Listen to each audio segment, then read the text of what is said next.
কিন্তু কত কোটি টাকার মালামালের ক্ষয়ক্ষতি হতে পারে বললাম? হাজার কোটি টাকার, হাজার কোটি টাকার। র্যাবের মাল ছিল 30 কোটি টাকা, র্যাবের মালটাও ধ্বংস হয়ে গেছে আজকে। বাংলাদেশের যত ইনজেকশনের কেমিক্যাল ছিল সমস্ত এই গোডাউনে ছিল। ইনজেকশনের কেমিক্যাল সমস্ত। আমার প্রায় 7 কোটি টাকার উপরে, আমার প্রায় 7 কোটি টাকার উপরে। এইটা যেই পরিমাণ ক্ষতি হয়েছে, এই ক্ষতি মনে হয় না পোষানোর মতো কোনো রাস্তা আছে।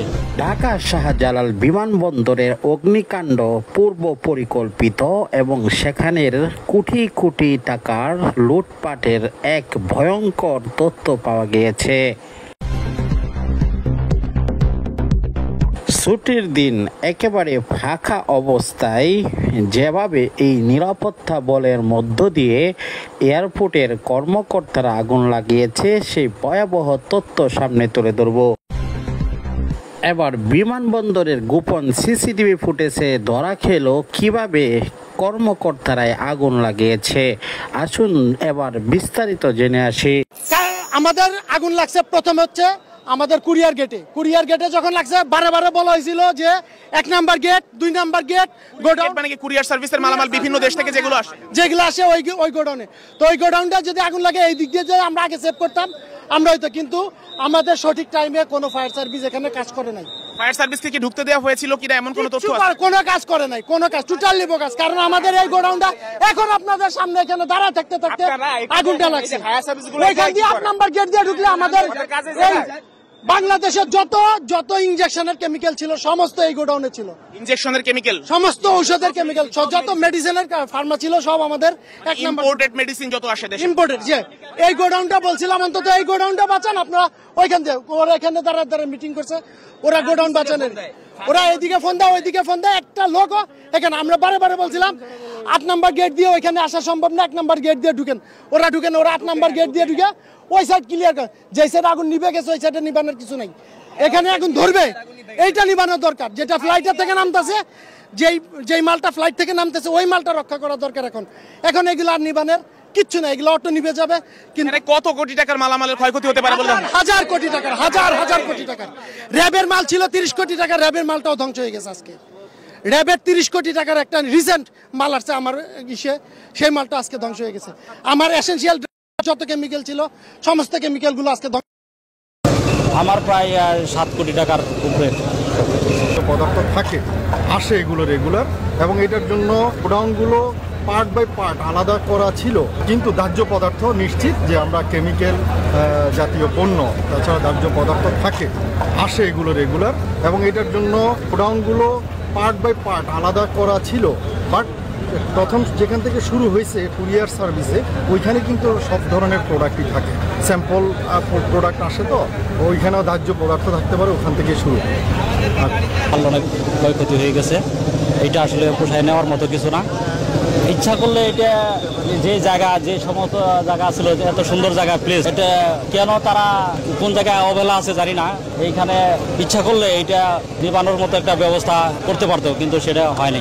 হ্যাঁ, আমি তো সিএনটি এজেন্ট, আমার প্রায় 7 কোটি টাকার উপরে।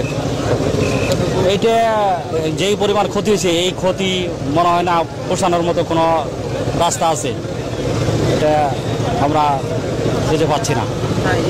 এটা কিভাবে লাগলো? আজকে তো বন্ধের দিন, সাধারণত শুক্র শনি পাড়া বন্ধই থাকে, মনে করেন যে 5% লোকও থাকে না। সেই মধ্যে কোথায় থেকে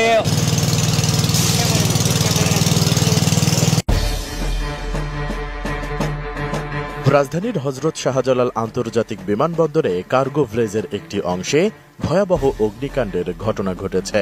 শনিবার দুপুর 2:15 দিকে এ আগুন লাগে। আগুন নিয়ন্ত্রণে কাজ করছে ফায়ার সার্ভিসের 36টি ইউনিট। এছাড়া কাজ করছেন সেনা, নৌ ও বিমান বাহিনী সহ বিজিবির সদস্যরা। ফায়ার সার্ভিসের ডিউটি অফিসার লিমা খানম জানান, আগুনের খবর পেয়ে ফায়ার সার্ভিসের মোট 36টি ইউনিট ঘটনাস্থলের উদ্দেশ্যে রওনা হয়। তবে প্রাথমিকভাবে অগ্নিকাণ্ডের কারণ ও ক্ষয়ক্ষতির পরিমাণ জানাতে পারেননি ফায়ার সার্ভিসের এই কর্মকর্তা। এর আগে ঘটনার পরপরই বিমানবন্দরের ফায়ার সেকশন, বাংলাদেশ বিমান বাহিনীর ফায়ার ইউনিট এবং অন্যান্য সংশ্লিষ্ট সংস্থা দ্রুত ঘটনাস্থলে পৌঁছে সম্মিলিতভাবে আগুন নিয়ন্ত্রণে আনার কার্যক্রম শুরু করে।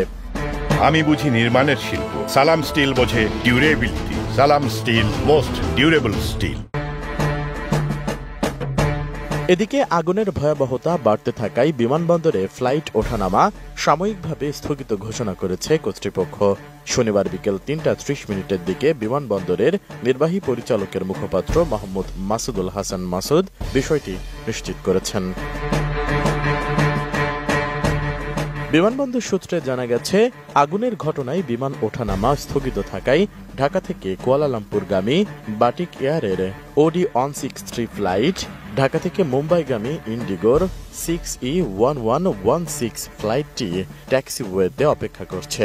এছাড়া বিমান বাংলাদেশ এয়ারলাইন্সের সৈয়দপুর থেকে ঢাকাগামী ফ্লাইটটি ঢাকায় অবতরণ না করে চট্টগ্রামে যাচ্ছে এবং US বাংলা এয়ারলাইন্সের চট্টগ্রাম থেকে ঢাকাগামী একটি ফ্লাইট উড্ডয়নের পর আবারও চট্টগ্রামে ফিরে গেছে।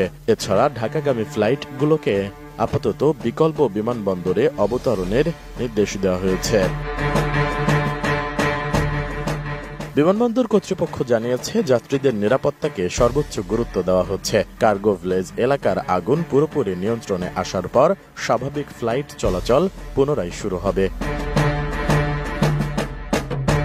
অন্যদিকে নিরাপত্তাজনিত কারণে সম্ভাব্য ক্ষতি এড়াতে হ্যাঙ্গারে থাকা বিমানগুলো সরিয়ে নেওয়া হচ্ছে।